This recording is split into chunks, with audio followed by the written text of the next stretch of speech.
Hello everyone, welcome to Study Vault. आप सभी के एग्ज़ाम ओवर हो चुके हैं और आप सभी सीयूटी की प्रिपरेशन करने में लग गए होंगे। तो आप सभी को आपका सिलेबस पता है, आपने तैयारी भी शुरू कर दी होगी। तो मेरी तरफ से आप लोगों के लिए एक छोटी सी हेल्प है। तो मैंने सोचा कि कुछ सब्जेक्ट के मैं आपको भी प्रिपरेशन करवाना स्टार्ट कर दूँ। तो सबसे पहले मैंने बिजनेस स्टडीज़ लिया है और आप लोगों को सिलेबस तो पता ही होगा। तो 12th में आपने जितनी भी चीज़ें पढ़ी हैं वो सारा का सारा आपका इस सीयूटी एग्ज़ाम में आ रहा है। तो सबसे पहले हम बिजनेस स्टडीज़ की बात करेंगे कि इस बिजनेस स्टडीज़ में मतलब कितने क्वेश्चन आ रहे हैं, कितना अटैम्प्ट करना है और क्या क्या इसका सिलेबस है। बिजनेस स्टडीज़ आपका डोमेन सब्जेक्ट में से एक है। तो ये बिजनेस स्टडीज़ में इन्होंने क्या बोला है कि आपको एटलीस्ट 40 क्वेश्चन करने होंगे। इट मीन्स कि बिजनेस स्टडीज़ में से आपको 50 क्वेश्चंस मिलेंगे और 50 में से 40 क्वेश्चन आपको करने ही करने हैं। आप जब सिलेबस देख रहे हैं तो यहाँ पे आपको पता चल रहा होगा कि nature and significance of management, principle of management, business environment, planning, organising. It means कि सारा का सारा टॉपिक आपके 12th का ही है। तो इसी के साथ अब हम अपनी प्रैक्टिस स्टार्ट कर रहे हैं इस बिजनेस स्टडीज़ का फर्स्ट चैप्टर, जो कि आपका क्या है, what is first chapter? Nature and significance of management. अब सबसे पहले क्वेश्चन ये उठता है कि मैनेजमेंट क्या है, व्हाट इज़ मैनेजमेंट।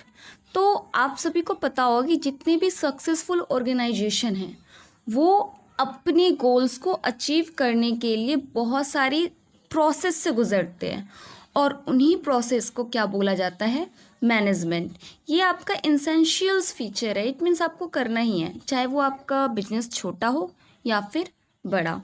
तो सबसे पहले कि मैनेजमेंट क्या करता है कि आपकी जितनी भी आप चीज़ें कर रहे हो ना उसको बहुत अच्छे तरीके से करने में हेल्प करता है।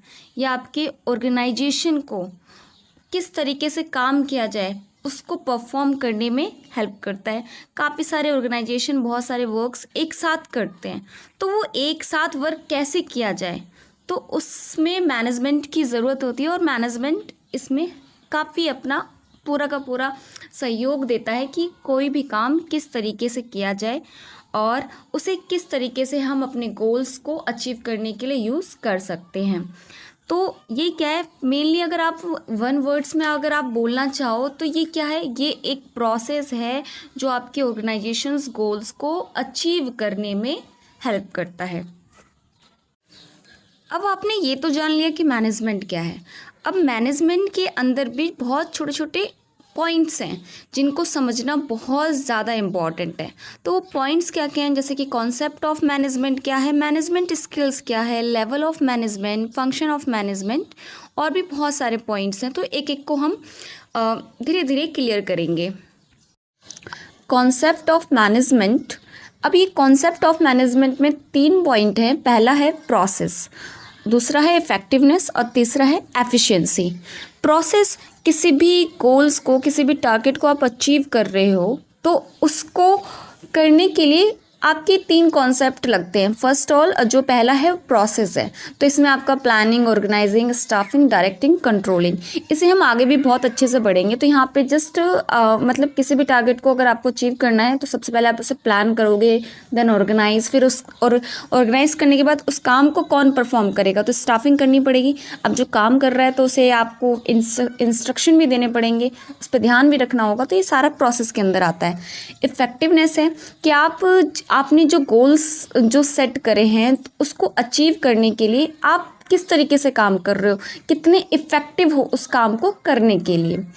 एफिशिएंसी, इट मीन्स कि आपने जो टारगेट जो सेट कर रखा है उसको बहुत ही minimum cost, less resources use करना है और ताकि आपको ज़्यादा से ज़्यादा क्या मिल पाए, आउटपुट मिल पाए। तो बस यही पॉइंट है कि एफिशिएंसी में क्या याद रखना है कि आपका जो कॉस्ट हो बहुत कम हो, जो रिसोर्सेज हो वो बहुत ही लेस यूज़ हो और उस पे सबसे ज़्यादा क्या मिल सके, आपको ज़्यादा आउटपुट मिल सके।